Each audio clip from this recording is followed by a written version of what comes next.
So how are we doing a cold open for this one? So, Oh yeah, you guys are gonna all, be ready for this. You all complained. You all made your accusations and your little flimsy little worries about the legitimacy of my taste buds. Well, you know what? It's time to prove to you it's great. Also, you can skip this if you want. You can skip. No, you can't. Just telling no, you. legally, you have to listen, folks. Today we're going to make an Australian tradition. I've got 2 pieces of recently defrosted, after being left in the freezer for probably the last 5 weeks, bread. It's now no longer very toasty. It's probably stale again, but that's okay. We're gonna add our first ingredient, folks. Yes, that's right. Today we're making the famous nut sauce sandwich. Now, Nut sauce is crazy. Yep. Nutella and tomato sauce. Now we're going to start with Nutella. Now you notice this isn't actually Nutella. You are correct. Your eyes do not deceive you there, Mark. What we have here is off-brand Nutella. Still Nutella. Yeah. Still a hazelnut spread. So technically, penotti. yeah, Yummy. you're still getting a bit of the nut. You're still getting a good nut. Good nut. We Yeah. love a nut round here. That's Now as you can see, fresh unboxing material. listen to ASMR. Ooh. Yummy. Oh my god. Gonna do like the TikTok ones are like Oh yeah. sorry about your ears, guys. Sorry, not sorry. Oh my god. Okay. Anyway, I'm traumatizing over. Now it's going to do. Now, of course, when you're opening these things up, you're going to make sure you do the classic, just a circle around. Oh, that's good ASMR. That's good ASMR. Hold up. Oh, beautiful. Oh, mate. Inchy and booty. Oh, Oh, yes. just the tip as well. That's crazy. You got chocolate on your tip there. As you can see, I got a bit of brown on my tip, but that's okay. We just lick it off. Yum. Always lick off the brown off the tip, folks. That's it. That's a proper cleaning technique. Proper cleaning technique. Yum. Now, okay, of course, we're going to then swish and flick for some reason. Oh, yes. Wingardium Leviosa this bitch. Okay. Wingardium nut. Yeah. Accio nut. Wow, this is a real opener to our podcast app. So we got a bit of brown, morning brown onto your sandwich. We can do that first spread right there, just like that. I'm sure the camera could probably zoom in, just remove that disgusting film there. Yep, get a good dollop just of zoom it. it in with your hand. You just show it up to the camera. Yeah. Just Okay. shove it right in there. Oh, beautiful. Yeah, covering the entire Sammy. Whoa. The entire Sammy is covered with some good nut. Now that we've nutted our sandwich, Yum. What's next? What's next is the creme de la creme de la creme. It is the tomato sauce. Yum. You'll notice that also this tomato sauce is actually not off-brand. It is on-brand. It is home brand. It is the literal store brand. Proper Woolies. $2 quality. Wow. Yeah, so you know. High value. You know this is good. Now, I do need to give it a bit of a shake first. And this is after all the price raises. Yeah, it is after all the good cost of living crisis. Prices are not coming down. No. Wow. Whoa, what are we shaking so hard for? Do not pop so soon, sir. Oh, you know me, I don't pop. I struggle to. I'm seeing a doctor about it. Now, we're going to pour. So you'll notice I am using the end crust of the bread here. That is, again, because I didn't have any other slices left. So now there's a trick to this. Okay. What you're going to do. This is diabolical. Yeah, there's a trick to this. You don't just go spots all around the place. No. You do. You go cross. Oh my god. And then just a bit around the sides here, kind of like a little square, like a window. Like how you paste a window like to the soul. Yeah. Like in school, you do this method so you can paste the paper down in the book. Exactly. And also one little squirt for yourself. Oh my god. A little cheeky squirt for you and I. Oh, Jack, stop. Christ. Nothing wrong with a cheeky squirt. Nothing at all. Oh my god. Just like I'm eating nothing at all. I will be straight. Okay, I did not expect myself to make this so inappropriate for kids. Anyway. I will be straight. I don't know if you're doing that tonight, brother. Okay.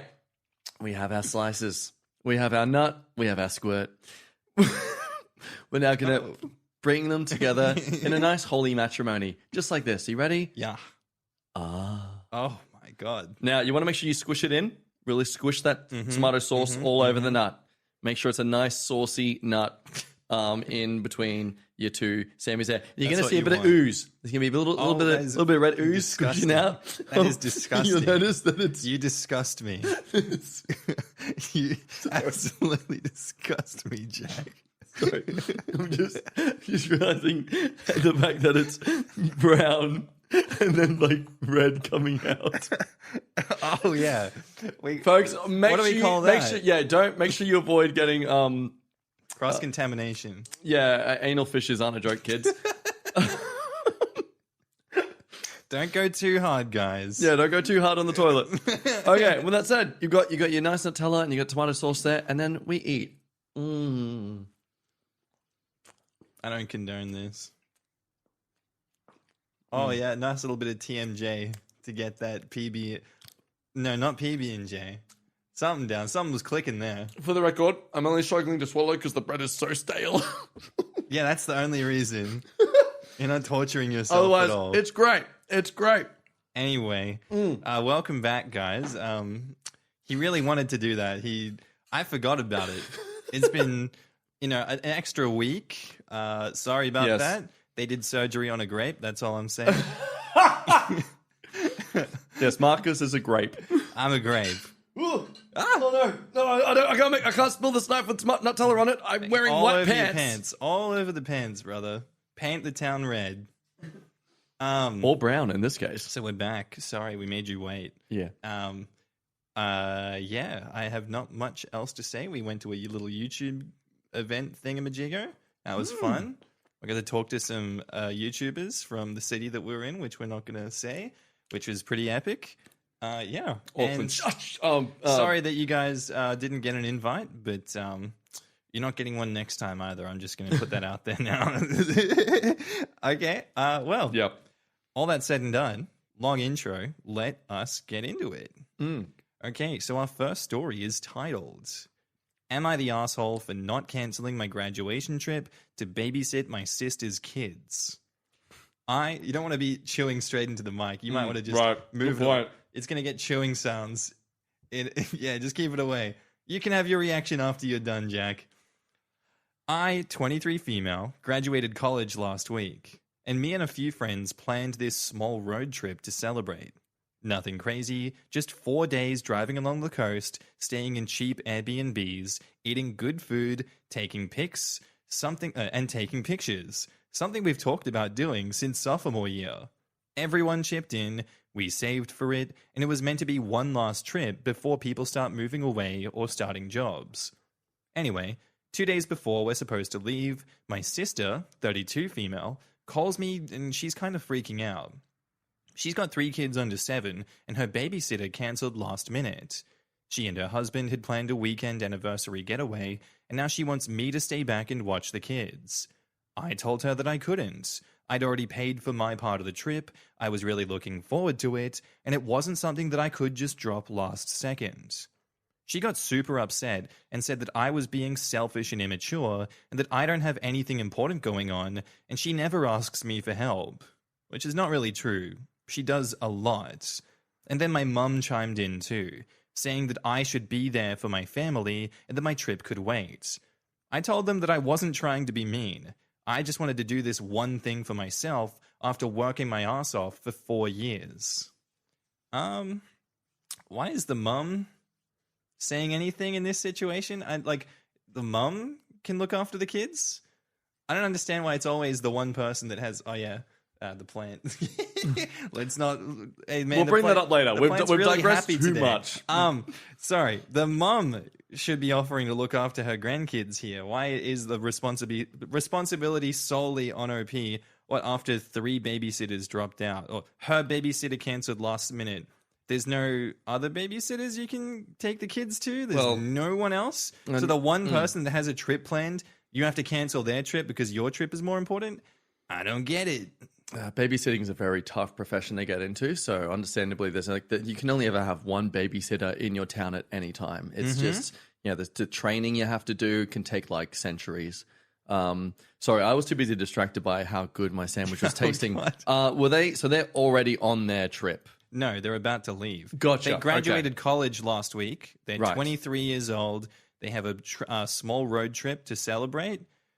4 days of driving along the coast, staying in cheap Airbnbs, good food, So hanging that's all out. planned. So all of this is right after graduating college, and they can't do this again because people are going to start moving away after this trip or starting jobs. Yeah, This is their one opportunity to spend this time all together where they have a solid time. Yeah, it sounds like this is far more of a one-time opportunity versus can you deal with my kids for me while I go and have a little hookup with my partner Well, because it's a of our weekend anniversary? getaway. Yeah. I don't think that a weekend anniversary getaway is a one-time, once in a lifetime opportunity. You can literally move it backwards and forwards because your anniversary happens every year. Yeah.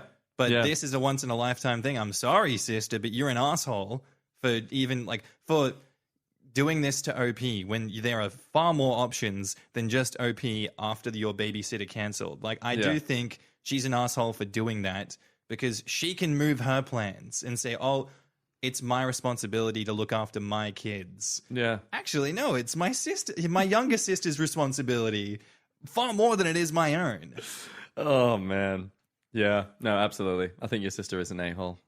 What about the character here, sister? The sister, she's 32. Sorry, I'm messing with you. I was making a joke implying you were saying your sister was an a-hole. Yeah, okay. My bad.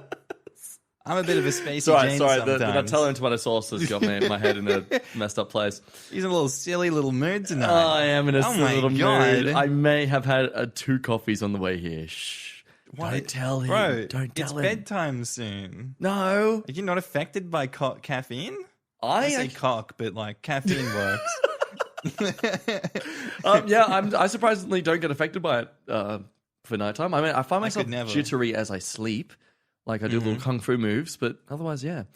Sorry, back to the whole story though. I think the sister is totally an a-hole in this, and the fact that she is trying to shame OP for living their life. When, you had the kids yourself. This is your welcome to the problems of having kids. They're a beautiful gift, but they're also a burden sometimes. And, well, you're dealing with the burden right now. Sorry. Yeah, and their life revolves around you. Your life doesn't revolve around them. Yeah. So, I mean, it's not OP's monkeys. It's not OP's circus. Yeah. Sounds like you got to step up and be a parent and postpone those goddamn plans. Yeah. I mean, in the comments here, OP replies to someone. So someone, Mama Snarky, says, definitely not the asshole. Your sister is being selfish. Her anniversary trip with her husband is not important and they can postpone. Sometimes that's just life with kids. The kids are the parents' responsibility, not yours. And OP says, thanks, that actually makes me feel a little better. I've been really torn about it, but you're right. The anniversary isn't somehow more important than my graduation. I worked hard for this, and it's something that I've been looking forward to for ages. I just wish she saw it that way. And I'm sure she does see it that way, but she doesn't care. She'd rather push the manipulation to make her life easier by bearing down on someone that doesn't have the life experience that she does. Yeah. And that is not right. Don't do that to people, okay? It's not nice to do that to others, especially your younger sister. She deserves to have a life too. Yeah. Yeah. I'm going to agree to that. Absolutely. Yeah. Well, we can give you another small one. Yay. Story 2, guys. Here we go. Welcome. Am I the a-hole for embarrassing my mother-in-law in front of guests after she implied I don't do real work? Oh, so they're a YouTuber. Yeah, they're a Reddit YouTuber. Hey. I, 28 female, work from home as a software developer. My mother-in-law, who's 58 female, has never understood or respected that. Every time she visits, she makes snide remarks like, oh, must be nice to sit in pajamas all day, or back in my day, we actually had to commute to work. This past weekend, we hosted a small barbecue. During dinner, someone asked what I do, and before I could answer, mother-in-law chuckled and said, oh, she watches Netflix and calls it coding. Without skipping a beat, I smiled and said, yeah, and that Netflix paid off your son's student loans and bought this house. Everyone laughed. Mother-in-law got really quiet. After they left, my husband said I was being unnecessarily mean and should have just let it slide. Am I the a-hole? She really came for you in that one, Jack. How does that make you feel? It makes me feel sad. No, okay, but software developer not being a real job, out of all the things to accuse not being a real job, like that's got to be a real. This is like honestly, I'm wondering if maybe mother-in-law is just someone who has edgy humor, and I don't think it is. I think she doesn't have a brain. I think she's like disconnected from reality. But 58 years old in 2025 and not knowing what a software developer is, There's some people that never got past the 90s. I'm being so for real. Yeah. Like their brain is stuck in the 90s and they think like that is reality now. And even then, software developers were big in the 90s as well, in the early days of computing, but they don't see anything besides what that benchmark was pre-computers as real work. True. They're not curious about the world. I think this is someone that's not curious about modern jobs. Yeah, I suppose that whole thing where like, some people are in the workforce in their 60s and still don't know how to use an email despite them being in the workforce since, for the last like 4 decades. Mm-hmm. You think they'd know how to use an email these days. But yeah, I know it's just so fascinating that someone could not take the term software developer as a serious job when it. Yeah, man, my own bubble tells me that's like, you made it good. You got the good money. You got decent money. Yeah, you literally get to chill at home and still make a lot of money. Oh, it's sometimes they force you to go into the office. Yeah, like, sometimes. We've seen posting all this TikTok content after the pandemic. Well, I work from 3 jobs from home, and I'm just by the pool drinking margaritas all day. And my 3 software developer jobs, guys. Maybe this is where she got it. She's still stuck in 2020, yelling at the screen, being like, free money. Basically. Doing nothing. I don't know. I think she's just ignorant. It's that psychological thing, not Occam's razor, but one of them, where it's either you can attribute malice just as easily to something that could be stupidity. And I think it's ignorance/stupidity. That's a good point. In this one. Yeah. It's coming across as malicious, but I think she's just uninformed. And we just see she's taking that out on not a real man's job, not a real person's job like that one. Yeah. You're not working in the steel factory 67 hours a week. I hate my family. Like stuff like that, Yes. Okay. There's actually, look, it's interesting because there's quite a few comments that are actually thinking that OP's the a-hole, but I want to go to ones that are more on OP's side here because... But what are they saying that she's an asshole for? We'll get to them in a second because I do like what people are saying here in support of OP, that like, in terms of responding to the husband here, like, if you don't like the way I deal with your mother belittling me, feel free to take over for me. The days of it going unaddressed are over. Like, I feel that even beside my point of it, hey, maybe they're just being jokes and maybe she's, taking a humor out of the fact that her job is so comfortable and cushy. End of the day, if OP's not appreciating these comments, then, she's free to say, hey, OP, shut up. She addressed the mother directly, right?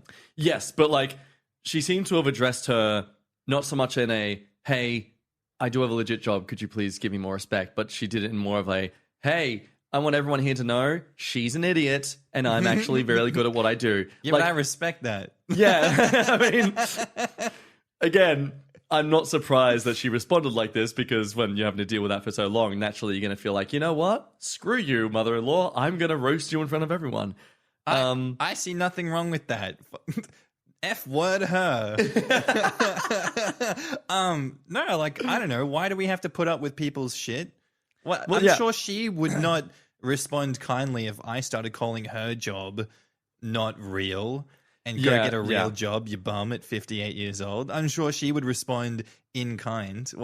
Some people don't like getting a taste of their own medicine. See, what the one line of this story that I find to be a bit like, maybe that is going a bit too far. Like, again, if it was the case where she was genuinely just making banter, the fact she says, back in my day, we actually had to commute to work, like, that's where it's like, okay, are you actually, having a laugh at the fact that these days people can make decent incomes and still live a comfortable life with healthy work-life balance?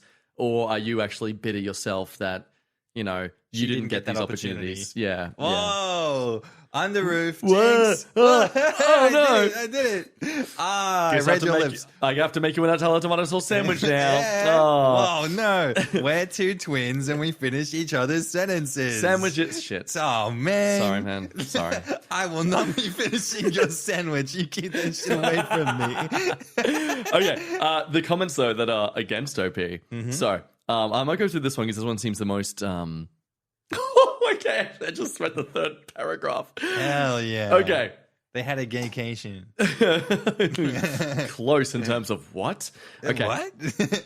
You're kind of the a-hole. The comment you made to your mother-in-law could have been made in private. She went quiet because you humiliated her son. She's only going to think worse of you now. You offered to pay for husband's student loans. Making a room full of people aware of that is beyond unkind. Yeah, how dare you come across as someone who can support their partner? How dare you That's defend so yourself? mean.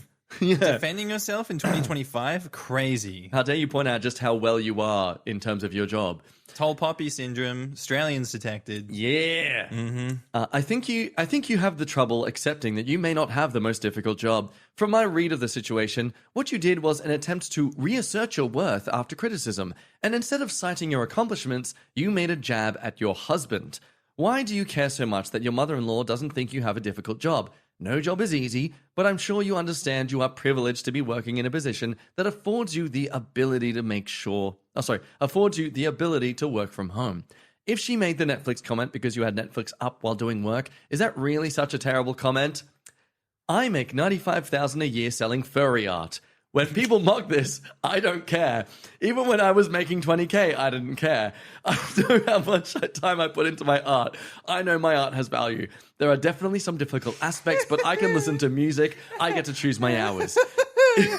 Sorry, it's just so sudden. Where did that come from? No disrespect, but that was just... Oh my god! It's like the Bobby Lee segment where he's like, I was traumatized as a child. Where was I? Oh, gosh. Oh my god. Yeah, in the grand scheme of things, I have an easy job. I acknowledge that I'm privileged in this sense, so people's comments don't really affect me. If your mother-in-law was making overlapping comments that show disrespect, that would be an issue. If this is it, you need to chill. You didn't have to diss your husband like that. Did you even try telling your husband to talk to your mother-in-law before? This is going to be a hard pill to swallow, but you need to get over yourself. Yeah, get over yourself and make some furry art, you know? Yeah, you need to get on the tools and start drawing some gapes. Start coding some furry art. Oh my god. Oh, I was not expecting that. Oh my god.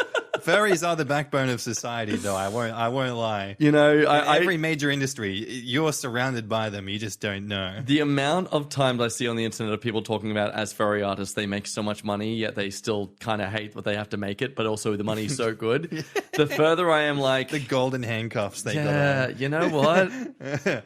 Maybe I can just desensitize myself to it. It's like, oh, you Yeah. hate society, yet you participate in it. Curious. Anyway, with that said, end of the day, I think I can still ultimately agree that Opie's not the a-hole. Even if the fact that she was just making bantery jokes, it was all just meant to be in humor. Still, Opie clearly wasn't appreciating it. And to imply that the husband's been offended, what? Get over yourself. Welcome to Reddit brain. Yeah. I have been on r/am I the arsehole too long. My brain's infected. I think I understand you're going to pass back to me if you want to, of course. No, you keep going though. But you know, I see this far too often when it comes to the mother-in-laws.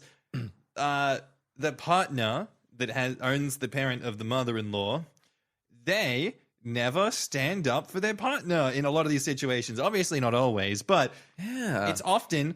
It was not OP's job to snap back at her and put her in her place. It was his job to shut her the hell up and nip the bud at the source. Because how long has this been going on? How long has she been talking shit about OP to her son to the point that it got into OP's face that she feels comfortable enough to disrespect OP to their face and then in front of the whole family? And it's like you've let this snowball so big to this point that now you're gaslighting OP and saying, actually, you standing up for yourself in front of everyone was the embarrassing and rude thing.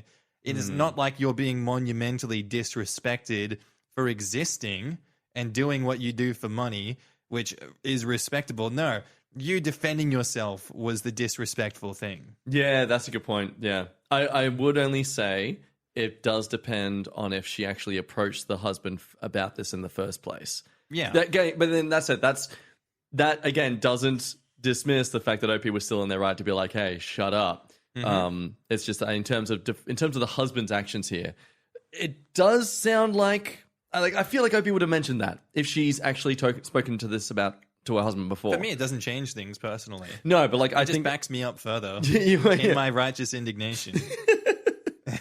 If she hadn't spoken to him about it in the first place, then I can understand him being a bit like, well, what the hell's going on? Why'd you snap at my mother like that? What's going? Like, talk to me. But it's the two scenarios here. Either she's never said this before, and this has come completely out of nowhere. Yeah, and that's just not really reality. I just don't see that happening. Yeah, that's a good point. Why did one day the mum decided to be like, hey, screw you? Yeah. And if that is the case, and are we not getting her checked for a brain tumor? Brother, you're acting out of pocket. And why did no one else in the room say, what is wrong with you, mum? Where is this vitriol coming from? Well, I think too that if she's someone who's happy to make these sort of jokes in front of her, I'm sure she would have made these jokes to the husband as well. And that's what I said. It's a snowballing kind of thing. And she wouldn't have started being comfortable about it, but he would have enabled it and not stopped her enough that this happens. Yeah. And if at this point it has gotten so bad that I'm sure this is not the first time that she has done this. This to me sounds like the straw that broke the camel's back with OP. And it's been so much disrespect coming from the mother that the husband has not clamped down on, has not backed OP, has not got his mum to shut up. Yeah. And he's not doing anything about it. Do you expect OP to just sit down and be a carpet the entire time and just take the disrespect? I mean, she basically lives at home anyway with her work, so why not be part of the furniture? Yeah. Yeah. So I think the people saying that you're the asshole in this situation are nutso and divorced from reality, or they're projecting their own insecurities about not being able to stand up to their mother-in-law. Or they're making $95,000 a year selling furry art. And they sound like successful people. If there's one thing you should do in society, it's listen to successful people. I'm not mad. Who said I'm mad? I'm not mad that you make it more than me doing furry art, dude. Why would I be angry about that? It's fine. It's fine that is a genuine source of income for you. Who said that I'm pissed? I'm not mad. I just wish I did it first. Me too. I know what we're going to turn this podcast into, guys. New idea. Time for furry art reviews. Let's do it. Coming in the last 10 minutes of every episode. Oh, he's a yiffy little fella.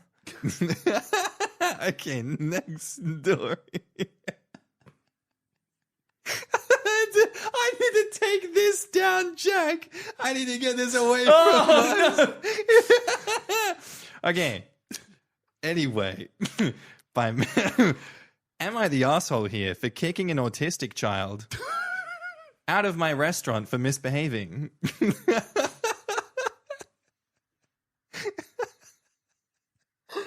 I know we went over some of these story titles before we were going to go through this. I genuinely forgot about the title of this one. We forgot about this one. So, my name is Gina, 55 female from upstate New York, and I run a family-owned pizzeria. My husband and I have been in the service industry for decades, and over the past few years, we've noticed a huge increase in rude customers, rude children, and a crazy level of entitlement. One of the rules that we have at our restaurant is that nobody is allowed to talk on speakerphone, play music out loud, or have anything playing on speaker from a personal device. This is such a simple request and something that has always been the standard. This was not even an issue or something that needed to be said before the pandemic. But it seems that parents feel attacked if their children cannot watch Bluey on volume. We've destroyed the general population's minds we've taken once over again. The children.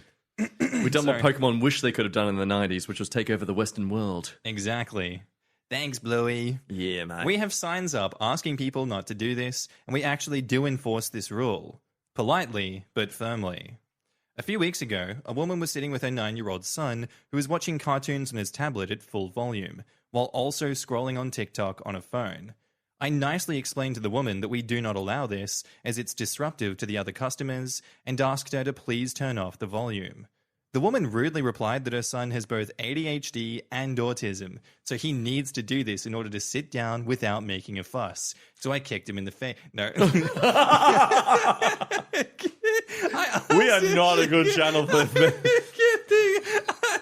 I'm wondering where the kick comes. I asked if she could please use headphones, and she snapped that her son does not like to use them. I told her that this is not acceptable and to please either use headphones or set his devices to silent. About 10 minutes later, I was in the kitchen and heard loud banging noises coming from the dining room. I came out to find the child furiously banging his fists on the table while the mum just sat there ignoring it. It was almost as if he was waiting for her to say something, but she did nothing. I asked her to please stop him, and she replied that he's on the spectrum and that this is just normal behavior if he doesn't have a device to calm him down. Not sure about that, but hey, well, whatever. Yeah. The boy then stood up and started running around my restaurant, punching and kicking the other tables and chairs and knocking things over. Another customer yelled at the mum to control your kid or I will. She launched into what sounded like a pre-rehearsed monologue about how autistic children deserve to occupy the same spaces as everyone else. I agree with this, but everyone still needs to behave appropriately. I told the woman that if she could not get her son's behavior under control, that she needs to leave. You need to leave. You need to leave. You need to leave.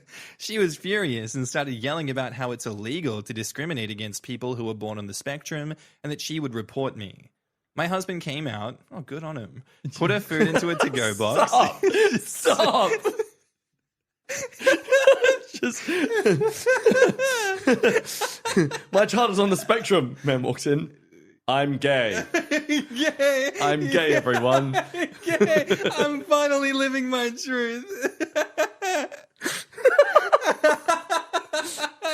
Read the damn story. So I can hear someone typing in the comments already.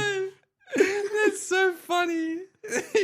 He came out, bless the balls, put her food into a to-go box, and just said to her, "Get out right now." She looked genuinely shocked and said that kids should not be expected to just sit quietly and that the world needs to be more accepting of those who are different. There's nothing wrong with him, okay? I love kids, okay? My husband and I raised 5 of them, even one with special needs. But autism or not, nothing gives you the right to behave this way in any setting.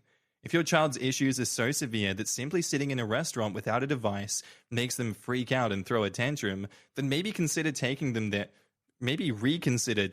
there in the first place.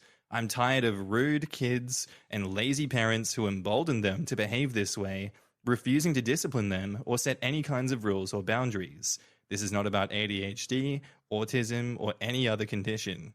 This is about entitlement, bad parenting, and bad behavior as a result. Am I the arsehole? Oh, they didn't kick the autistic child in the end. No, not It's literally. crazy. No, but they kicked him out. hey, at least the husband came out. Mm-hmm. God, I hate you for that so much. I'm so proud of him. I was gonna sort of say the fact that like I love the just the very bad choice of words to make this whole argument of like autistic people deserve to exist in the same space as neurotypical people, and like your implication of that is that the autistic person, when they are walking around smashing things and causing physical damage to people and property, that's meant to be, well, that's a normal autistic thing. Like, no. That's someone being reckless and dangerous. That like the autism doesn't matter here. They're being a reckless, dangerous person. It like no, that's just bad parenting. Yeah, at this point, like you're not. It's tough parenting, but it's still bad parenting. Yeah, you're not managing your child's condition well, and not even just that. You're just not managing your child well in general, be it autism or not. If they are acting like this in public, there needs to be something that you do to curb the behavior in some way. Yeah. You know, we have the resources, we have the knowledge of how we can not have them be overloaded in public, and if they are, how to make it not someone else's problem. Yeah. Yeah. Like, if they're doing this in the restaurant, remove them from the restaurant. Don't just sit there and wait to fight someone and allow the child's behavior to continue. They're just looking for a fight. It sounds a lot like this woman clearly yearns to just have a normal life experience, like going to a restaurant and having dinner. And if that means she has to ignore her child clearly making things a lot more difficult than just having a typical night of family eating dinner, then she's willing to ignore it for her sake. She doesn't care anymore about others around her. You know, they're not dealing with the same issues of their children that she is. She deserves this. They can deal with it for just this one night. She has to deal with it every night. So let her have this one night where she can just ignore it and, you know, be out to have dinner. I can understand where she's coming from with that. But again, end of the day, still your child, still your responsibility. I do remember a little slight tangent, going for a digress. Woo, digression. Yo, I love tangents. Yeah, I used to work at a night owl, which is basically like a little, like a little convenience store, grocery store, mini mart sort of place. And I remember there would be a regular customer who would have a daughter who clearly was heavily on the spectrum, where she would steal a bar, like grab a bar from like all the chockies and stuff like that at the front of the counter, and throw it on there. And the little girl, about like 5 or 6, would just look at me with this like face of like, do it. Scan it and put it in the bag so I know I get to have it when we go home. Do the roar. Yeah, do the roar. But you could tell the mother was like, she clearly, like, this mother can't afford it. She can't do it. So I would do this multiple times around the week where I try to scan it, secretly refund it, and pretend to make the noise of putting it in the bag, but not actually putting it in the bag. Sometimes it would work. Sometimes the kid would notice and pick up on it, and they would just like genuine fighter jet inside the store, just screaming, wailing, yelling, just like swinging their arms around. But she would still, she would still. But the pay. mum's not trying to fight you on this. Well, she seems to have genuine remorse about the situation. That's the thing. Like, she could tell she was miserable. There was genuine sympathy. There were times where I even shouted her like a treat of some kind or something she scanned. I just, I paid for it myself, and just to sort of ease something. But she'd walk out with the child, help deal with the child outside of the store. She wasn't making it everyone else's issue to deal with. She was trying to resolve it the best she could. And like, that's a good parent. It sucks. Absolute sympathy for those kind of parents that have to deal with that. But, end of the day, you don't get to have this whole, all of you are inconsiderate, blah, blah, blah, of my autistic child's needs. It's like, well, no, your child just has to learn to deal with the same rules as everyone else. Sure, they have needs, but, again, you could have dealt with those needs by putting on headphones. Your child doesn't like headphones, we'll find some other sort of device that they're willing to put on. There has to be some way. It's like I don't think you as a parent can last forever with a child doing this. They're going to get hurt themselves. They're going to hurt someone else. Yeah. Something has to be done. And, if that means you have to remove yourself and the child from the restaurant, so be it. Like, if you're not able to manage it currently, it sucks. But, that's not how society functions. And it's unfortunate, that these things happen, but that's just life sometimes, unfortunately. Yeah. And it's like putting that problem on everyone else is not the solution. That's just going to get you banned from a lot of public spaces. So whatever privilege you did have of existing in these spaces, you will lose that privilege going forward. Yeah. And it's unfortunate, but that's how it is. You got to water your own plants at home before you can go around telling other people how they should water their plants, Nah, he's looking all right. What are you talking? I'm just saying. That's got nothing to do with anything here. There's got nothing to do with this. I would not just worry saying, about folks, that. You got to water your own plants before you criticize other people. Someone in the comments says, "You know who else would hate someone behaving like that in a public space that they expected to be quieter? Someone with autism." Yes. Yeah. Yes. So I've been reading all the comments thinking, if this is even a medium-sized restaurant, I bet there was at least one other person on the spectrum while this was happening.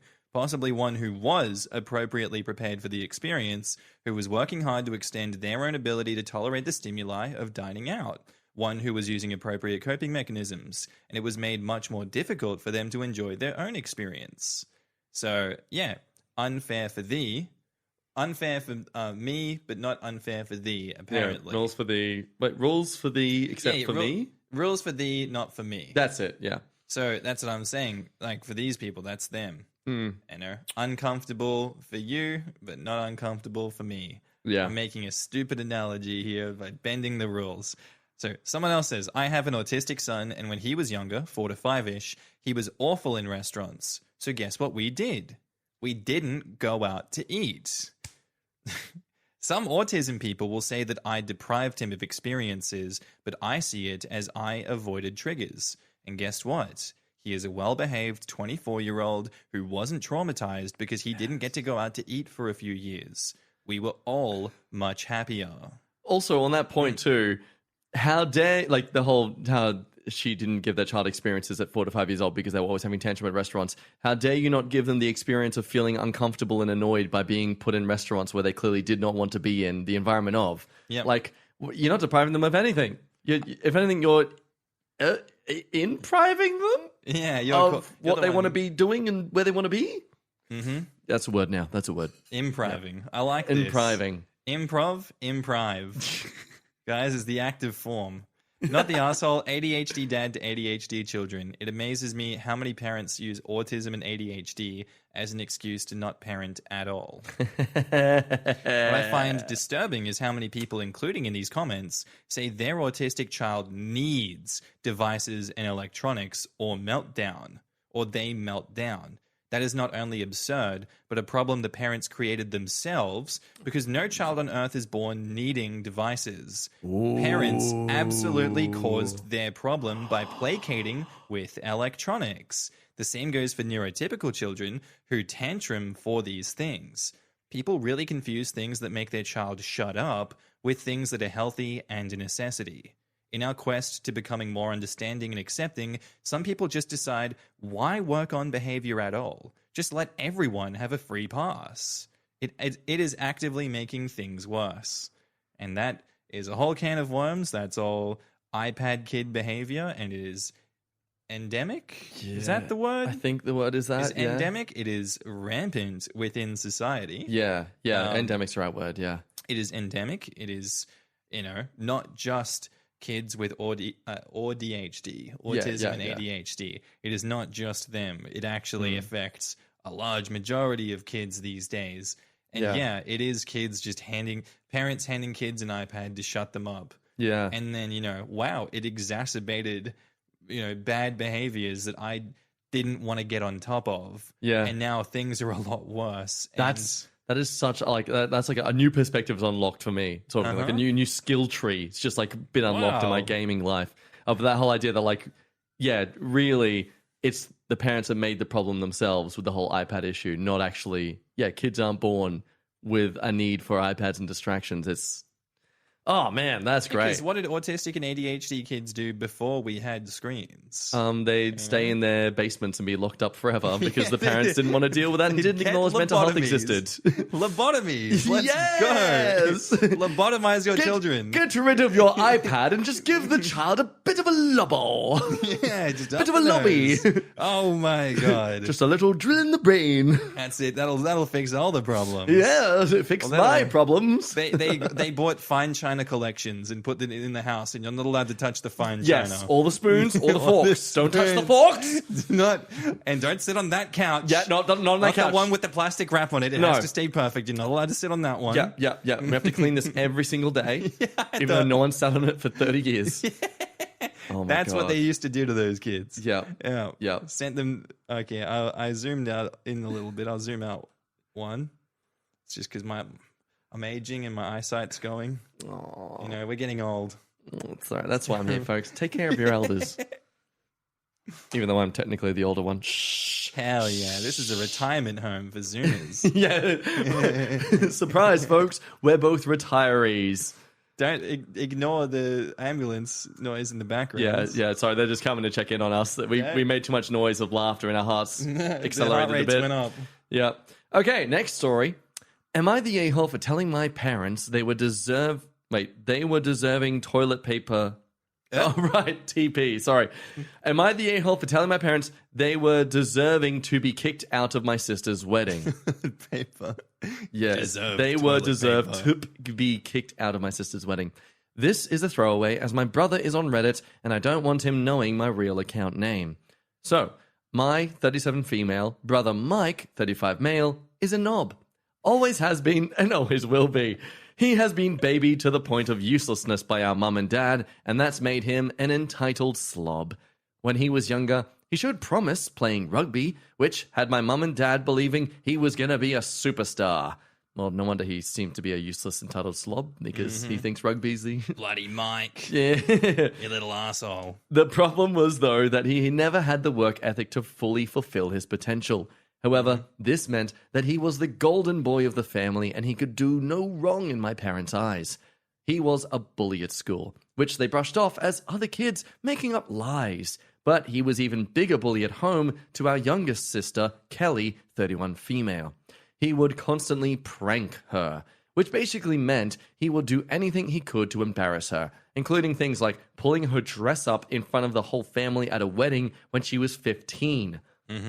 Yeah. When she was 15, Jesus. Sexual assault, basically, in front of everyone. Mum and dad just said it was siblings being siblings, but the rest of the family were mortified by his behavior. Yeah, you should be. I did try and stick up for my sister, and it worked to a certain extent, but after I went away to uni, there wasn't much I could do as mum and dad just don't listen to anyone. I just want to quickly go back to the ages there. So 35 male, when she was... It's 20 years ago. Yeah, but like how old is he to their sister? 31. So he would have been 4 years older. So he would have been 19 when he did that to her at the wedding. Yep. Anyway. Good fella, that one. Yeah. It got so bad that when she was 18, my sister gave up going to a dream university, St. Andrews, and instead moved to London to go to the Imperial College London. This was a huge shock to all of us, as she had been talking about St. Andrews since she started high school at 11. When I asked why, she said that St. Andrews was too close to home and she would be expected to go back home more often. But if she went to London, she would only have to go home for Christmas. This broke my heart. After she left, she did exactly that. The only time she was home was Christmas and when I got married. This really annoyed Mum and Dad, as they said she was abandoning the family. I kept my mouth shut and just let them whine occasionally, as I didn't want an argument. After graduating from uni, my parents expected her to move back home, but she didn't. She got a job working in southern England and stayed down there. We are from Scotland, for reference. 6 years ago, Kelly met a great guy, Jake, 30 male. The day she met him, she called me gushing about him, and I've honestly never heard her speak about anyone the way she does him. I've met him several times when I've gone down to visit Kelly, and he's great. Good looking, funny, great job. His family are lovely, and most importantly, he treats Kelly like she hung the moon. It's very cute. After she met him, she cut down how much she came home even more, as she spent the first Christmas with his family, and then the pandemic happened, so she ended up not coming home for 3 years. Her first Christmas home, Mike started his usual bullshit, trying to be their center of attention. When it didn't work out as well as he wanted, as most of the family were more interested in getting to know Jake, he then tried to prank Kelly. He got a big bowl of water and was going to pour it over her. Jake saw what was happening and stepped in front of Kelly, telling Mike to not even think about it. Side note, Jake is 6'3" and has been doing martial arts since he was 4, so he can be very intimidating when needed. What a cool guy. Sorry, He's Transformer. Just for the record, Jake is very big and strong, and he could kill you just by blinking his eyes. He also has a Super Saiyan level of 3,597 million. Oh my god. Anyway. Jake's huge. He's yoked. Mum and Dad tried to play it off as a harmless prank, but Jake was having none of it. Mike started whining about it just being a prank, and Jake told him that if he pranked Kelly one more time, he would prank Jake by putting his foot up his ass and fist down his throat. Hell yeah. Kelly and Jake left about an hour later, but after that, Mike, Mum, and Dad all had an issue with Jake. Kelly hasn't been back home since. That leads us to now. Kelly and Jake are getting married. They sent out invites in February for August. However, they didn't invite Mike. Mum and Dad are obviously incensed by this and had a huge argument with Kelly. They threatened not to go, And Kelly just said, no problem. She would get Granddad to walk her down the aisle. Mm-hmm. I went around to their house on Saturday with my kids. Immediately, my mum started complaining about Kelly and the wedding. I sat and listened for a while before I'd had enough. I asked her, what did she exactly expect? Her and Dad have allowed Mike to be the golden child and get away with everything. Because of that, he can't keep a relationship due to him thinking everyone should do everything for him. He can't hold down a job because every job is beneath him and he's still living at home with zero prospects in life. The man-child is a bully who I don't trust to be around my children unsupervised. He bullied Kelly for most of her teen years, and her only escape was to move over 400 miles away and never come home. My mum got very quiet and then asked me to leave. A few hours later, my dad called going mad because I'd upset my mum and was taking the side of an ungrateful little girl instead of my parents who gave me everything. This started a huge argument between me and him where I told him he'd been a crap dad to Kelly and didn't deserve to walk her down the aisle. Oof. Mm-hmm. I've just had enough, but now I've got extended family members telling me I've gone too far, as my mum is barely speaking to anyone and keeps crying. My granddad said it was about time I told them off, but my grandma is upset by all the arguing. So, am I the a-hole for telling my parent that they sucked as parents and deserve to be kicked out of my sister's wedding? I unfortunately already read this story because it has an update. Oh. So I already know what happens. Oh, okay. Okay, well, I guess we'll just give my personal take here. We'll take Jack's little yap sesh. Let's go. Yeah, so, well, obviously, OP is pretty much quite an a-hole here. Oh, yeah. Yeah, the parents gave them Absolutely. everything, so they are entitled to not have any more responsibilities beyond birthing you and paying for your rent and groceries and utilities. They are allowed to ignore any sort of psychological needs you have in your upbringing. Yep, I agree. And any behavior that you enact upon each other, well, it's like what's You're the asking word? for it. Lord of the Flies. It's like that, every man or woman for themselves. May the strongest survive. Yeah, I mean, the strong survive, and if anything, May the odds ever be in your favor. yeah, Mike clearly just, never grew up beyond his emotional outbursts of wanting attention and approval. Yep. And if he has to do that by making someone feel ashamed and embarrassed by his own actions, at least someone has acknowledged his existence. And that's what really matters, Mike existing. Because if you try to erase someone from history, are you not just you're no better than a Nazi, you know? Oh my God. Hello, Kanye. I didn't see you there. Yeah, so that's my take. No, but I mean, Sick. obviously, that was a good take. Wow. Thanks, Congratulations. Academy Award for this guy. Certified asshole. Better actor than Pedro Pascal. Yeah. Yo. Okay, so wait, is there an update? I'm gonna go find it then. There is an update. Just check their profile. Oh, right. Oh, I'm excited. Lovely. I don't know. I feel like Okay. it kind of, yeah. Am I on the right track of like that they are the a-hole? Yeah, absolutely. Oh, great. Yeah. Great. Turns out that there was a secret love child. Oh, hell yes. Hidden from everyone. And this actually absolves the parents of all guilt. Oh, great. And it turns out there were Yeah. twins as well. Yeah, like Bart had like the Bort in the Yes, yeah, Bort in the attic. whole time. Yeah. That changes everything. Yeah. Mm-hmm. Lovely. Okay, great. Well, let's go straight to the update then. So, update.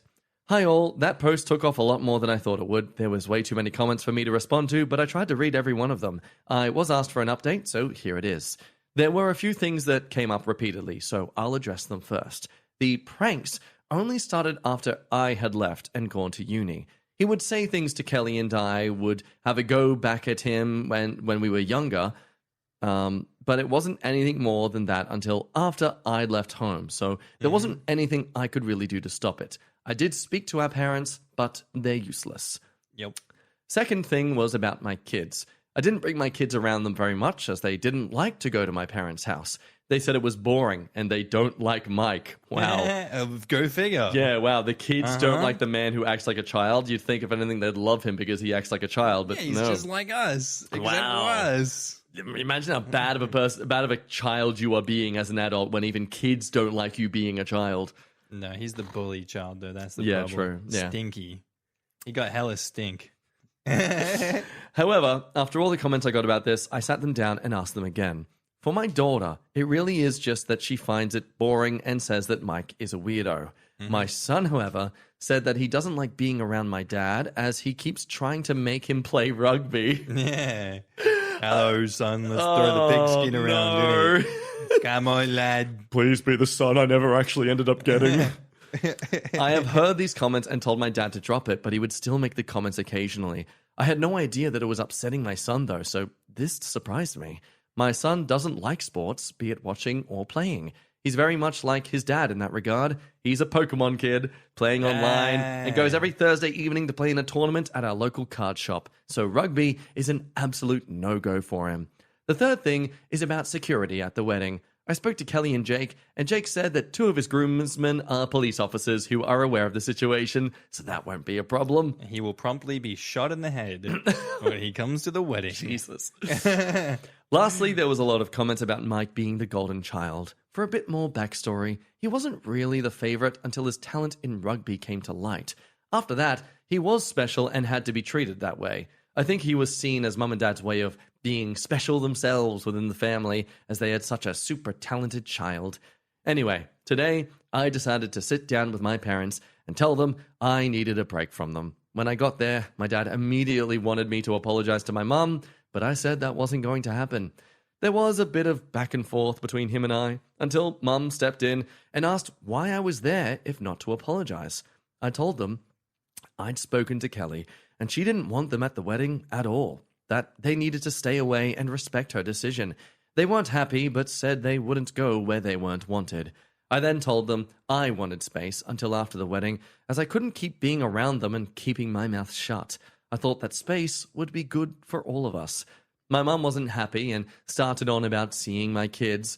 I told them the truth. My kids hated coming to their house, and told my dad exactly why my son doesn't want to be around him. He got upset by this and said that rugby would be good for him. I shut that down and said, I'm not going to force my son to do something he doesn't want to do and something I know he will hate. I also told him that if I hear him mention it around my son again, then he won't see my son again. Right now, they will only be seeing my kids at family events, so I'm hoping that it won't be a problem.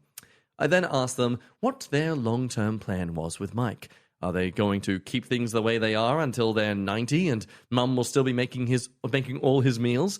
What happens when they're gone? Who will look after him because it won't be me? What happens if they get ill? Who will look after them? Mike is incapable, Kelly lives down south, and I plan on moving back to my husband's hometown 3 hours away once the kids have left home, so I can't do it. They just looked at me blankly. I really don't think that they had ever even thought about any of that before. I told them that they had set Mike up to fail, and now they needed to deal with it. I also told them I knew that they were leaving everything to him in their will, but that with how they have babied Mike, he would blow through that money in less than a year, and then what? I could see the panic in my mum's eyes when I said that.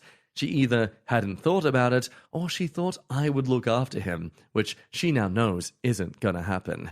I also think she was shocked that I knew about their will.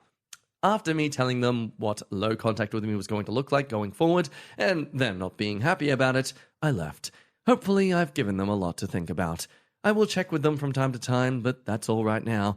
I'm going to visit Kelly in the next couple of weeks, so I'm looking forward to that. My extended family have also backed off after I sent them all a text saying if they were so concerned about my mum, then they could be her support system and deal with Mike the same way Kelly and I have had to for years. Not surprisingly, none of them wanted to. Who'd have thunk it? Otherwise, I'm going to just try and get on with things as normal. Thanks for the not the a-hole verdict and all the advice. It opened my eyes to a few things that I'd been brushing off. Hell yeah. I do love the absolute just evidence dropping of the, hey, I know I'm not even in your will, and you're an idiot for doing that. Sweet heavens. Yeah, I mean, but also, like, what has OP done to not be allowed to not be earned in the will? At least with Kelly, there's some sort of justification on their end of being like, oh, well, you know, Kelly's got a partner that we don't like, so we're not going to give them anything. But, like, what did OP do? OP's been around. OP's been a family member.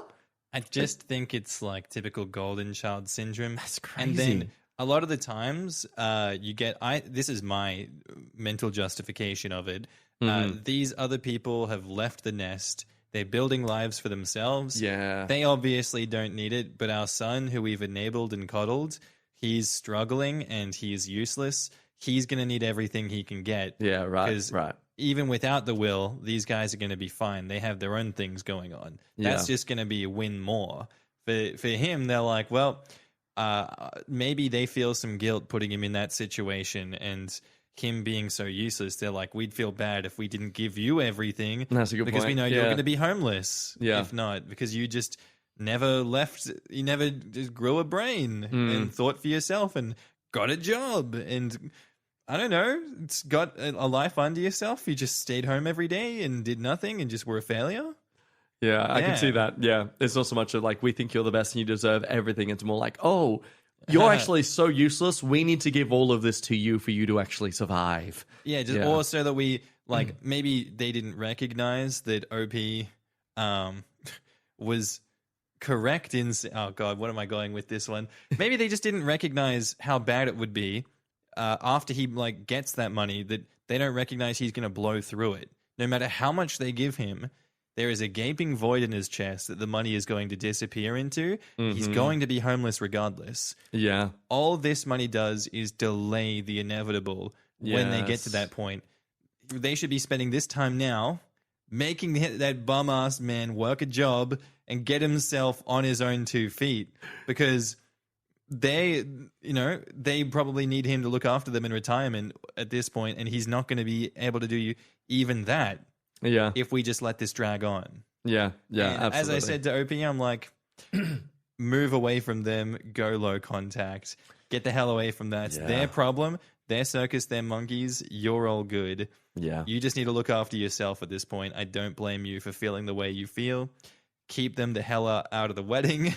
They don't deserve to be there. I understand. You extended an invitation out of the kindness of your heart, but like, these people have shown that they are fools. Yeah. And they don't deserve your charity and your kindness. Yeah. I do like this comment that says, my favorite part about this is the panic in your mum's eyes when you told her you're not babysitting a whole-ass man-child after she dies. Deep down, she knows her son is an irresponsible chuckle fuck and will absolutely blow through their hard work in a matter of months. No amount of money or safety net is going to keep that asshole from booting himself in his own face because they've never held him accountable for anything. Basically, everything you're saying there. Like, it's pretty so much. True. They've So set true. him up for failure, and it's his fault as much as it is theirs. You know, you still have agency over your own life. You can be a failure like that going into your young adulthood, late teen years, but like, if you don't pick yourself up and recognize, oh shit, everyone else is getting on with their lives and doing what you normally do, and I'm not, that's not solely the parent's fault. That is his fault for not having agency over his life. You know, it's, yes, the parents can blame themselves, but I think they should blame themselves insofar as they are trapping themselves with him. Yeah. And now it's on them to start kicking him out so that he is not an infestation, a leech on their side. Yeah. That is going to drag him down with them. Yeah. Yeah. I heard, and, you know, going low contact to no contact with these people is probably part of the process of, you know, being like, well, you're on your own with him. We're not going to really be talking with you anymore because we don't want any part of that. Now, 100% of your brain power is focused on this leech on like, your side. If anything, what OP is doing here is like actually the most caring and loving thing you could do to your parents in this situation, because it forces your parents to actually be like, oh, yeah, we're on our own here.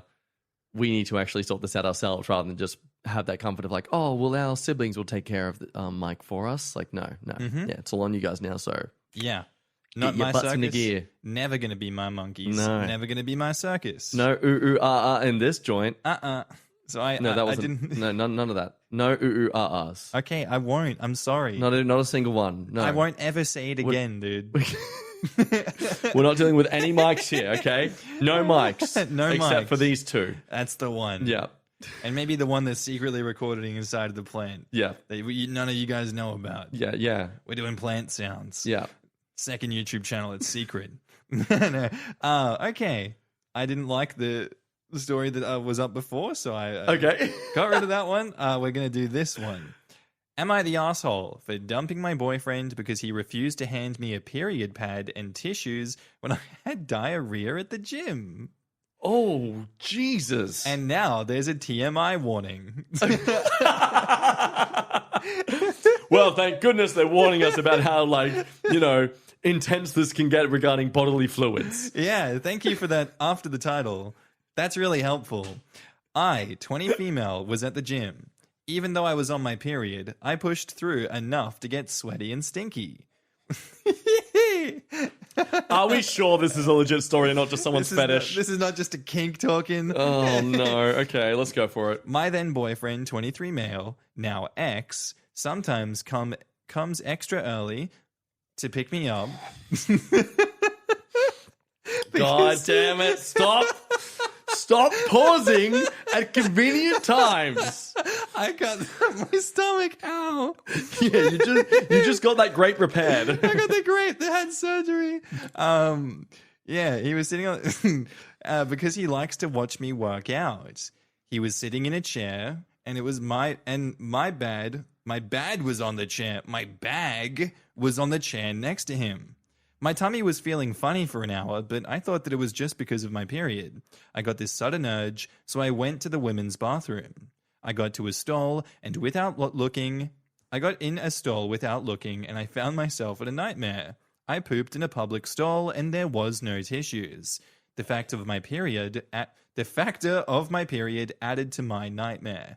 I thought that I was lucky that I had my phone.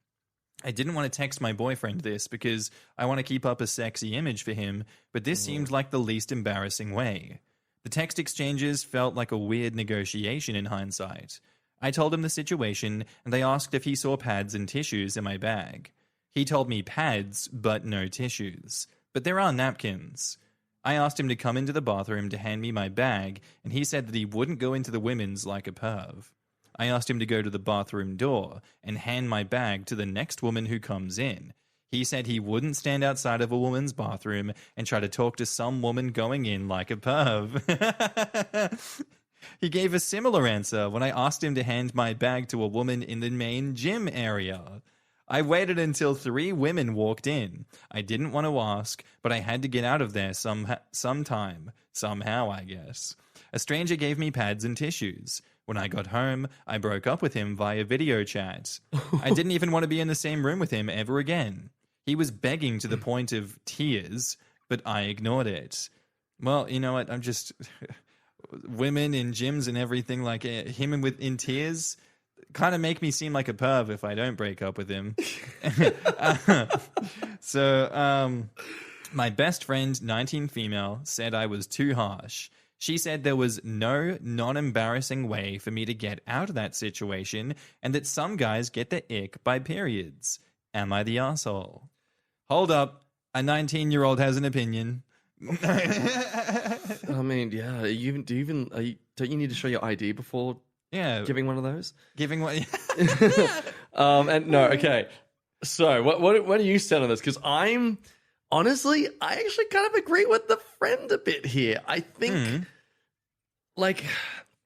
it sounds like he wasn't disgusted about you having a period. He was just clearly someone who he's one of those guys who's developed what's the word? Not problematic, that's the wrong word, but just a very dramatic anxiety towards approaching women in the gym. Yeah. And we can thank Joey Swall and his TikTok videos for that. Yeah, gotta level that shit. You talked to a woman in the gym, and that is what is wrong with society. How dare you? Yeah, don't do that. No, but I think what he would, I still think that like him, you could just, again, dude, this isn't a case of you literally just trying to chat to someone at the gym. You are in a situation where you have evidence around you. You could show people your phone being like, hey, my girlfriend is in the women's bathroom right now. Can you pass these to her? Because obviously I'm a guy. I don't want to go in there myself. I don't want to, make that look a bit weird. Mm-hmm. Any woman that you haven't observed on the internet is going to be human enough to be like, oh, yeah, sure, of course. They're not going to see you as like trying to be some creep who's trying to hit on them sort of thing. Like, obviously that's where really he's weird fearing. Pickup technique. My girlfriend has diarrhea. Yeah.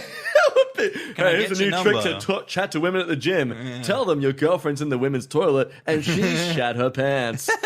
Ladies love a bad boy. Oh, that gets into the TMI. It shows that you care and you're not weirded out by the periods. They will not get the ick. They'll say, wow, What a strong individual. Yeah. Right here. They will want to sleep with you straight away because is that is how alpha. women work. That is the mark of an alpha. Yeah, that's the mark of it. Oh, God.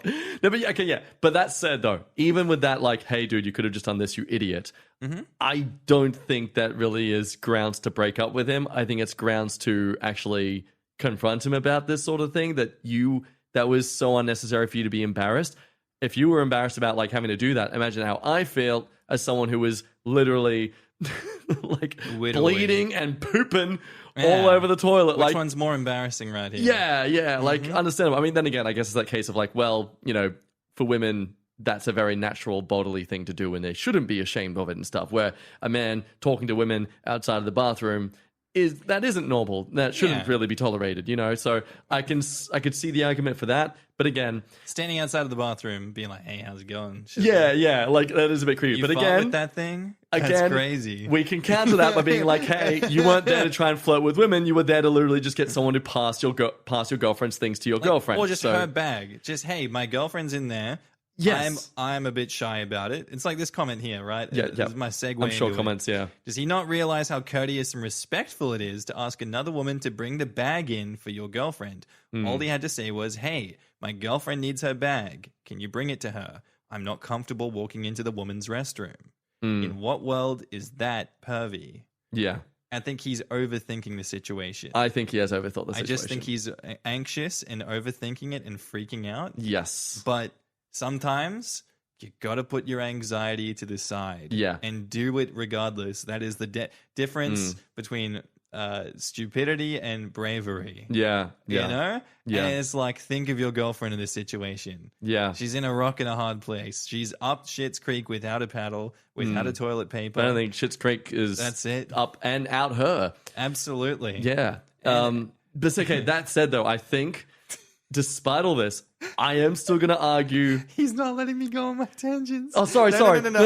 Keep going. I keep kicking my freaking plate of the Nutella sandwich right under you, of course.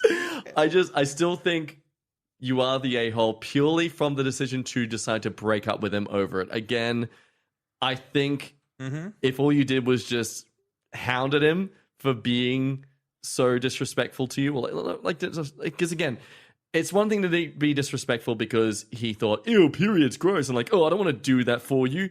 It's another of it like, I am uncomfortable with this and I don't this was a social anxiety situation. This wasn't I don't want to do this because I don't want to sort of thing. And yeah, I ain't doing that. Yeah. It's not manly. But I mean, maybe no a-holes here, if anything, then. Like, I don't know. Anyway. I don't know. I'm still on the side of not the asshole for this one personally. Yep. I mean, I think it's more like we need more information on the relationship. True. What's going on with you guys? So she's obviously 20, he's 23. People are saying, not the asshole. If he can't be there for you when you need him in a situation like this, how can you expect him to be there for you when it is really serious? And then OP says, he's my first serious boyfriend. We dated for 4 months, which feels like a lot to me. I wasn't sure if his reaction was unusual for guys before they get super serious, like before engagement or marriage. Someone else comes in and says, it is unusual. If my girlfriend needs something like this from me, I would have alerted a manager and walked in myself, or just asked a manager or another woman to go in. It is really not that serious. He just doesn't care. He deserved to be broken up with. Oh, I wouldn't argue he doesn't care. Again, I think it's that thing where he was very ignorant. Much.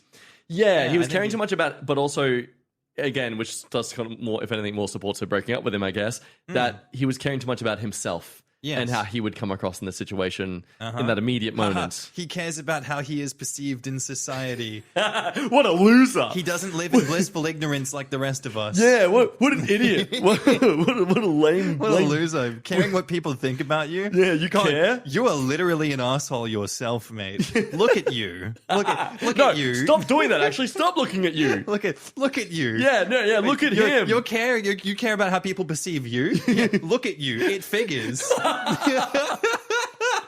Jesus. It's time to bully people again, guys. Oh my god. I'm perceiving you right now. It goes. It's just like Brexit. Everyone realized it was a mistake, so let's bring back bullying. Let's bring it back. Let's go. So not the arsehole. I can't blame him for not wanting to walk into the women's bathroom. Men do get in trouble for that. But he could have just handed your bag to a woman at the front desk and explained that you were in the bathroom and needed your bag. There is not a woman in the world who wouldn't understand and help. Mm-hmm. So, and then someone else says, if you're done, you're done. Nothing else matters. That's a good point too. And it's on OP. Yeah. It's like, if they're done, is it our place to convince them, being like, actually, no, you're the asshole in this situation. You need to step it back and you need to fix the relationship with him because you're the one that was in the wrong here. You overreacted. So that means it is on you to like him again and repair your brain. Okay? Yes. No, I guess then my whole perspective of the you are the a-hole thing comes from more of the fact that I feel it's a dangerous road to go down, where if your reaction to your partner behaving in a way that, again, wasn't malicious, but still didn't benefit you at all, but again, nonetheless wasn't malicious, your response to that is to dump them rather than communicate and work with each other to figure out why did we do what happened in that situation. I just feel like that's not going to be a healthy thing for yourself to...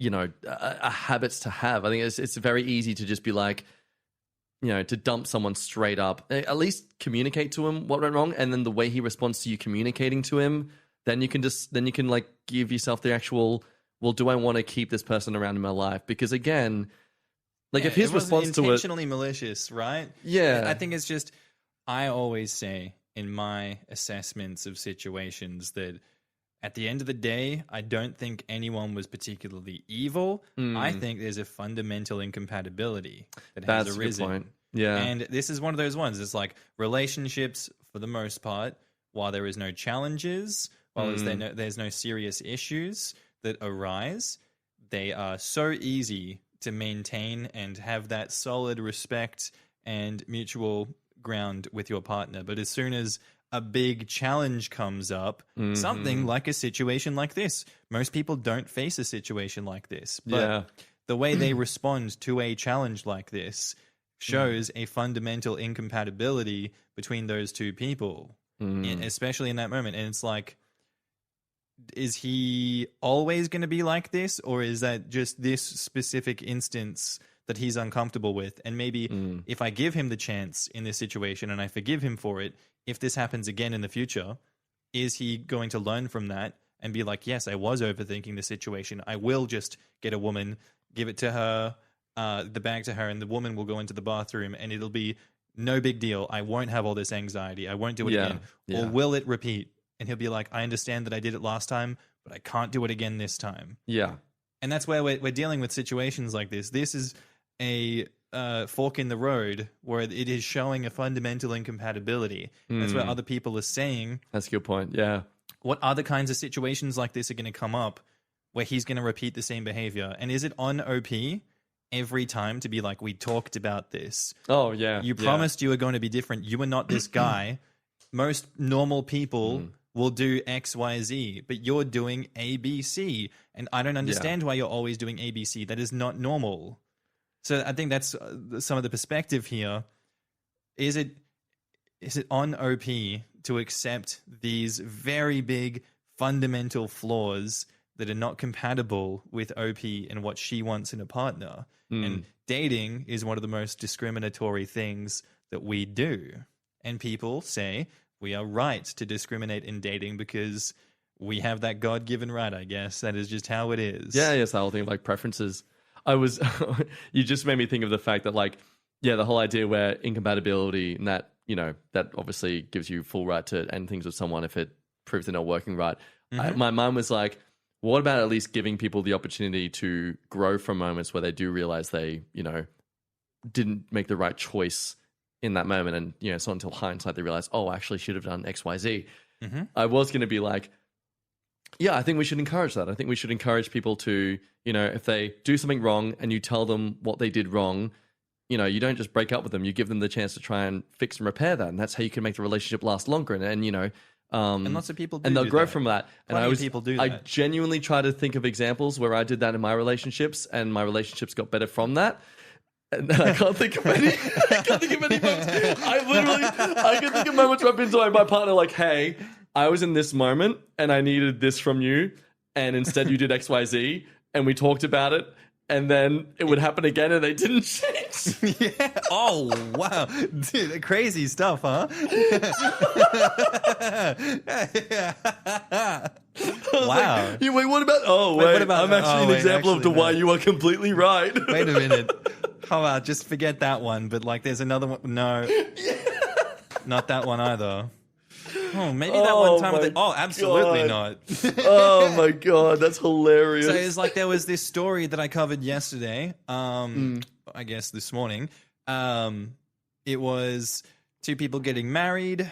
The night before the wedding actually was the bachelor party for some reason for the hubby, and he came home absolutely shit faced, and just way past shit faced, like blackout drunk levels, like barely in control of himself. But he stripped down naked, got her wedding dress out, and put the wedding dress on while she is out being like, "Hey, you need to not do that. What's going on? You're not yourself.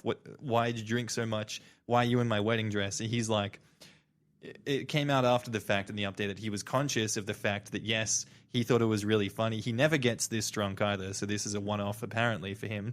Got naked in the wedding dress and then put it on and was like pretending to be her, but then shat himself while in the wedding dress, like diarrheaed himself. And Why? Oh my god! And just ruined the wedding dress the day before the wedding. And that can't be a real story. that's what Reddit said it, so it has to be. But she called off the wedding and she broke up with him for that. And she said, something inside of me broke that day. And, there's potential for us to, work again as a couple, but Yeah, she said she lost respect for him and that she doesn't think that, like, oh, that's so legit. that's That is something that so she can legit. come back from. Yeah. That's so much more than just like, I don't feel comfortable doing this thing. That's literally like, I did a reckless thing. I'm now still being reckless.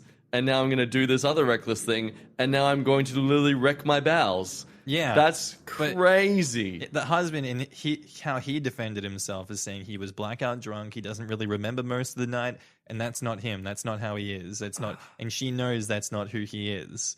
And that's one of these questions when you have a fork in the road like this. Can you trust them not to repeat the same mistake again? And OP, much like the one in that story, I think she has lost respect for him. Something is broken on the inside of her where she's like, I genuinely, even if I give him a chance to fix this, inside of me, I don't like him and I don't respect him like I did before because of this. And no amount of working on the relationship is going to change that internal psychological feeling that I have about him. I think that's where we're coming from as to why OP just cut it off. And like that other story, that was someone getting married. This one, they've been dating for 4 months. Yeah, I think the whole 4 months Yeah. thing makes it a bit more like For okay, me, that's like, where I'm like, we need more information. 4 Yeah. months, fair enough. yeah, it's not that long of a relationship. I know. I guess I come from the perspective of someone. Maybe I'm just too forgiving or something. But I know that might be a bit too like. Oh, I'm My just red too much of a flag? good person. I'm so Ooh. charitable. Like, Yeah, my girlfriends hated me because I would give too much to charity.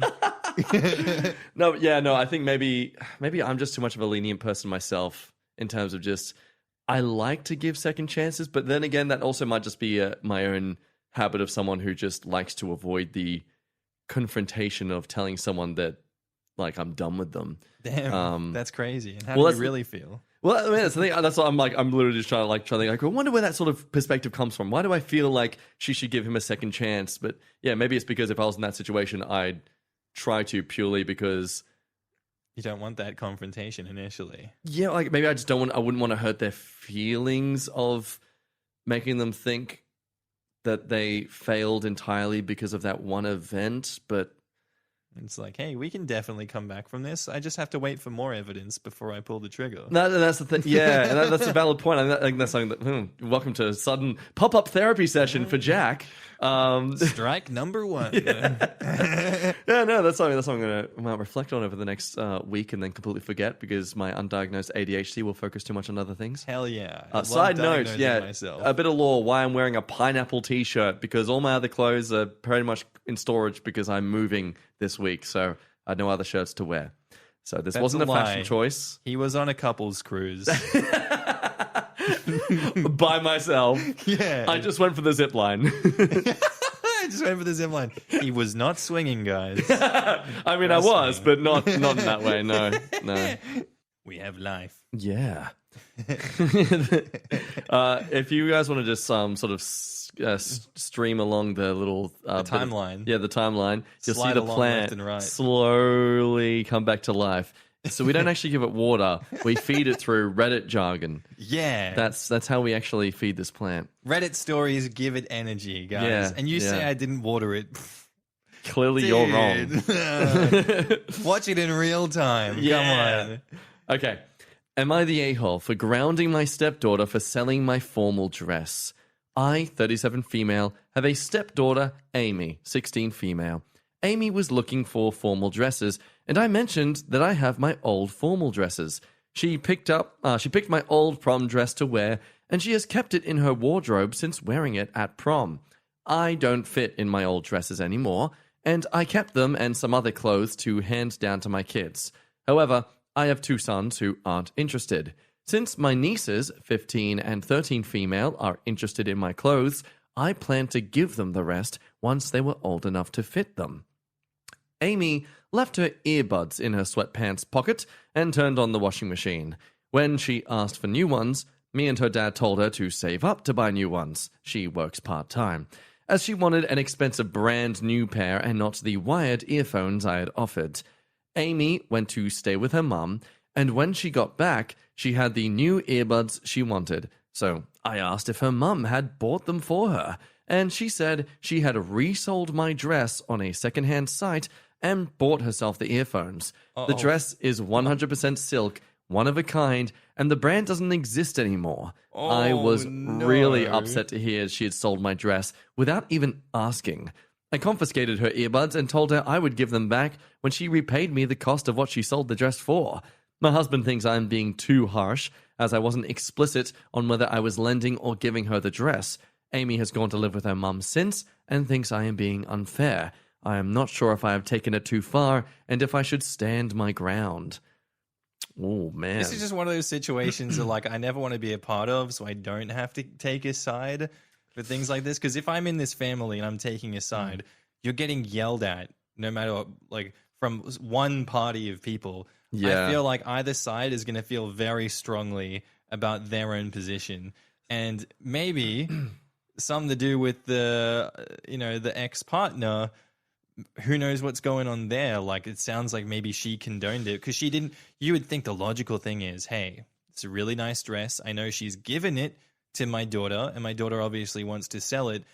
Let me just, like, clear it up with them first. Yeah. To be like, hey, so she intends to sell it because she wants to get some earbuds, even though I don't know what the deal was with you guys. Can we just clear that up real quick before we start an absolute shit fest? Yeah. That's what I'm saying. I'll question her because she at the end of the day, she A-okayed this. She oversaw it. She probably gave the recommendation of the secondhand side. How many 13 and 15-year-olds just know about that? I guess there's like Etsy or whatever it is for reselling Depop, but I feel like that woman has some part to play here, and we don't have an update to confirm my suspicions. Yeah, this is like that seems to be one of the popular comments are saying. Like, there's big comments that say, not the a-hole. I would be livid if she were my kid or stepdaughter. Lucky she's not getting a worse punishment. That you're underreacting. She's lucky you haven't pressed charges already, as the dress was probably worth quite a lot just on materials alone. She stole from you, etc. But then you get other comments that are like, well, how you communicated whether that dress will be hers or not is very, very important here, in my opinion. If you clearly said you lend it to her, I'm a go, not the a-hole. Then your husband should step up a bit more. If you had miscommunicated and she believed you just gave her your dress, then yes, you are an a-hole. But then people arguing, well, she gave it to her to wear, not to sell. Which, again, yes, but like if you gave it to someone... I guess in the story, it does sound like she said, I'll give you to wear this for your prom. Doesn't really sound like you're giving it to her to keep. To keep so and then to sell. I can kind of agree with people saying that, like OP, not the a-hole for that regard. Mm-hmm. I just think that's crazy. I get that she's 15, but I don't think she should be hiding behind the fact, like, I'm young and dumb. I didn't know what I was doing. Now, here's a good point from some comments, though. OP states herself that she was not explicit on if she was just lending the dress to her or gave it to her. So I think the specific wording to the teenager is important. The teenager could have very much took the way OP said it to mean they were being given to her depending on how and what was said. And as well as others say, OP even says she plans to give the other clothes to the nieces. So does that mean she's also picturing that as just lending them? Which again is a fair point. I feel that like, if she's here being like, hey, you're not allowed to sell this dress. I didn't say you could sell it when I said I'd give it to you. Would she have given it if she knew that she was going to sell it?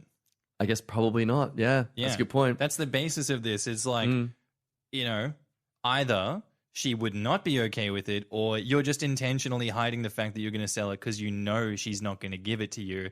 And this is the only way you're going to get your AirPods, your earphones.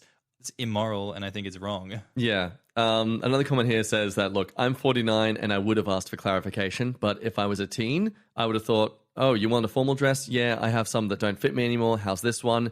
And then letting her keep it in the closet. I would definitely have thought she had given it to me. No malice or greed or anything. Oh, absolutely. I would have simply assumed that since it didn't fit her anymore, and especially since there were no other daughters involved, that it was a gift.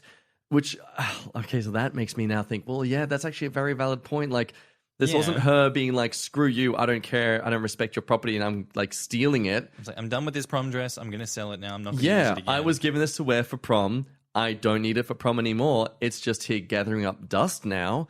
Like, she gave it to me because it doesn't fit her anymore. Yeah, but there's a logical step there. Yeah. Call her up. So, I don't need this anymore. Do I give it back to you, or is it okay for me to sell it? Yeah. She's missing that step. Yeah. I don't care that she's 15 years old. She still has a brain.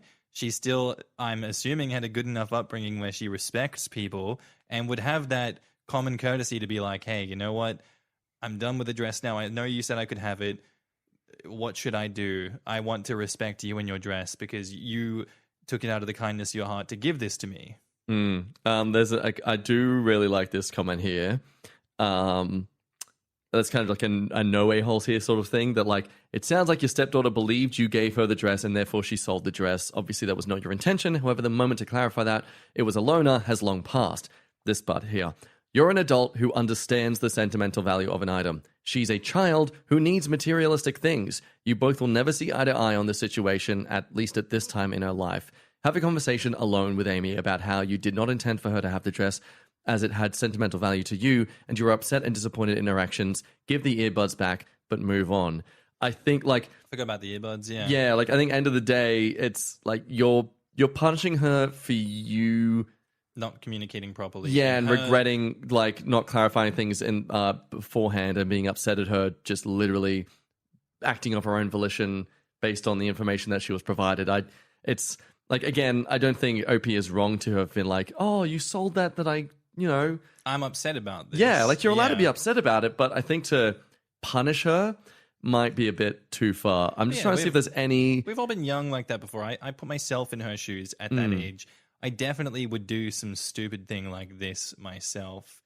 And am I an asshole for being unaware of the repercussions of my actions when I don't have any life experience in this instance and I am just solely focused on wanting AirPods? Like, I'm going to get backlash. I'm going to get repercussions for my actions. But are you going to call me an asshole for not knowing better? I think of it like I'm going to get yelled at when I'm that age making mistakes. And yeah, sometimes we do skip that logical step of calling them up and being like, hey, I want to get AirPods. I have already used the dress for my formal. It is not of any more use to me. You said that you don't want it anymore and you're kind of getting rid of it. is it okay for me to sell it now so that someone else can get it and I can get what I want? It is completely understandable to skip that step at that age. Yeah. You can still be an asshole for it, but maybe an unknowing asshole, an ignorant asshole. Yeah. At the end of the day, she's still a something that learning upset child, people. and you need to take this moment for her to help her learn that this actually wasn't at all an okay thing to do. Yeah. Sadly, the only comment OP has given was a comment that was now deleted. The comment was deleted by the user, where OP just says, I did both, so she has gone to live with her mum where she isn't grounded. So must have been like, oh, did you take the earbuds and ground her or something like that? But after that, when people ask, like, hey, did you make it clear to her that it was a loan? She never responded. Questions. Yeah, which doesn't help OP's Allegations. position. Did Yeah, you go on their profile to look at comments? Yeah, I've gone to her profile. Yeah. That's the only comment OP left, and I think they just abandoned it because there were so many people being He's like, you're an asshole, buddy. yeah, like there's a lot of comments that are supporting OP, but there's also a lot of comments being like, hey, could you clarify here? Because if you didn't actually clarify to the teenager, you're getting upset for her literally not knowing. Yeah, Or like doing something where you gave different information. Said one thing, did another. So yeah, I'm personally no a-holes here, I think, end of the day, but Nice, safe option. I like that. yeah, sit on the fence. Yeah, where it's end nice of- and spiky and hurts my butt. At the end of the day, life happens, I guess. Yeah. Life happens, yeah. life Sometimes happens. people sell your prom dresses. And Hell then they yeah. sold mine. Wait, this is the huge one. Oh, Hell yeah. no, bro. Small one to end off with. Mm-hmm. Am I the asshole for breastfeeding my niece? My sister, 25 female, has a 4-month-old, and I, 28 female, not male, have a 6-month-old. We are very we are very close, Right. and she asked me to watch her baby overnight last night. She brought bottles and pumped milk and informed me she'd never tried giving her a bottle, but it should be fine, and left. That's not reassuring. What I mean, the hell? It should be By fine. the way, don't give them any water after midnight, otherwise they will turn into a goblin. Bye! Yeah. Like, well, hang on. So she might starve to death because I've never actually got her under the bottle, but like, I'm sure she'll do it. She'll Oh my definitely do god. it. Yeah, because then some babies, they literally will refuse the Yeah, bottle they'll sometimes. refuse the bottle. They don't- And you know, good luck regardless feeding of them. of their ability to survive. That's crazy that So- you're just throwing your child. Okay. No, I get Yep, it. Yeah, yep. yeah. A couple hours later, her baby was hungry. I prepared a bottle and tried feeding her the bottle, but no matter what I did, she would not take it. She just kept crying. After 2 hours of trying to feed her a bottle and then trying to spoon feed her and her screaming and me being unable to reach my sister, I informed my sister of what I would be doing and I breastfed her baby. I guess she didn't check her phone for several hours because I ended up feeding her baby twice before my sister responded, and she was furious. She said I had no right to do that, and I should have figured something else out. Yeah, you should have just resorted to child abuse. Yeah, Starve you the- should have just let the child starve and Starve then the poor you thing. literally get arrested. Yeah. So I'm wondering, am I the asshole here? She hasn't spoken to me since picking my niece up. Yes, you're the asshole. Like, what are you doing? Assaulting the child? Yeah, well, negligence? Forcing the child to touch your body? That is so disgusting of you. God, you creep. You should have just let it suffer and scream and wail. Everyone knows that a screaming child is the most peaceful noise in a household. Absolutely. That's why it's easy to fall asleep to that noise specifically. My mum would leave me to scream and cry for nights on end. And I loved it. Yeah, it was, and I turned out fine. Look at me. I'm on a Reddit podcast. I'm on a space where I can shout out to the internet, desperately crying for anyone to listen and hear me. Please, God, pay attention to me. So in the comments, they're saying your sister's the asshole for her negligence, lack of preparation, and not having her phone on in case of a baby emergency, which there was. What parent completely walks away from their phone when they've left their toddler for a few hours? Her irresponsibility is staggering. You did everything you could before you resorted to breastfeeding her child. It literally was your last resort. After trying for hours to feed her with the bottle, and even then with a simple spoon, your sister's baby was hungry, extremely upset, and you had no other alternative. In your care, the child came first. your sister could learn a lesson or two in mothering from you. Yeah, you were willing to literally break what was considered a very understandable social or moral boundary for the sake of the child actually. I mean, look, maybe the child would have survived without a few hours of nourishment and stuff, but still, I mean, I think I'd rather a sibling who's willing to do that for my baby than one who's been like, I wouldn't take the bottle, so I just left it there in its own pee and poo. She just started screaming, and I didn't want to deal with that, so I just like, that shut her up. Yeah, it kept making noise, so I just like, oh no! That's not a solution, Jack. I didn't say that. I didn't say that. Don't put that on me. So if I'm appeal to tradition real quickly here, wet nurses have always been a thing. What's wrong with wet nursing? That's a true point. Yeah. People are like, what? Oh, we did it back in the day. We hit our kids and they turned out fine. We wet nursed babies and they turned out fine. What's wrong with that in this instance? What? Exhibit A and B, folks. Me appealing to tradition, all right? Tradition works.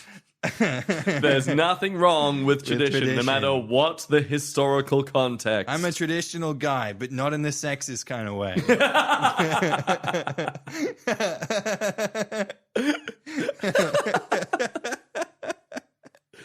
I don't know. I think this is pretty cut and dry. It's not me having to blab on and defend myself like that last story. No. Yeah. I don't see how this person could be an a-hole. They literally were trying to do whatever it took to get the baby. Like, what other options could they have thought of in that moment to, like, go up to someone else and find someone else with a boob and be like, here, you do it for me. If I do it, I'll get in trouble. I'm literally her sister. It's weird. Yeah, I'm literally her same flesh and blood, like, family member. But if you, a stranger, do it instead, that'd be much better. Then I won't get us in trouble because someone else did it. And maybe you could have, like, got in the car with the baby, baby in hand as you're driving. That'll be safe. Yeah, because you're holding the baby. If you don't hold the baby, that's not safe when you're driving the car. The baby's not safe and secured. If you hold the baby and drive with one hand, especially if you have a manual car. And touch your Spotify and the other one on the side. Make sure you're constantly checking the playlist to change the songs as you drive. But skip the ad as well. The ad skip button isn't working. I got to open the other apps. That's right. Maybe open YouTube while you're at it. Play some fun YouTube videos. Yeah. Now I'm making a call to the hospital. Shit, my bad. Yeah. Nothing's wrong, police officer. Point is, you're driving to your sister to get her to breastfeed the baby for you. But play some YouTube videos. Maybe you get an iPad and just show the iPad to the baby to distract the baby so it stops crying. Just give it good, get it in addiction early. If that doesn't work, with the parent with the iPad. Yeah, if that doesn't work, give them a cigarette. Get them addicted early. Get that like the beer app that you used to have on the iPhone where it's like the beer drinking like that, but it's like milk instead. Yes, that'll help the baby. Yes, that's sick. Yes. That baby looks sick drinking from the app. Better yet, actually, you know what? Here's a solution. Anyway, that's really weird. Why would an adult say that? That's so weird that we would go into a tangent like that. Anyway, guys, we should end the video here. Yeah, we're getting to that part of the meter where it's like, ooh, we're going too far. The video suddenly cut to this part. What could we have been saying just now? I guess you'll never know what we were just talking about at the end of the video here. What? We're cutting to this part of the video now? Where did the last 2 minutes go? I guess we'll never know. I don't know. I guess we're too busy we were watering the plant and we didn't want to admit that we didn't water the plant enough. So that's what we did. Definitely what we finished the video on, guys. Yep. Thanks for watching today's episode, and I guess we'll see you in the next one. Bye.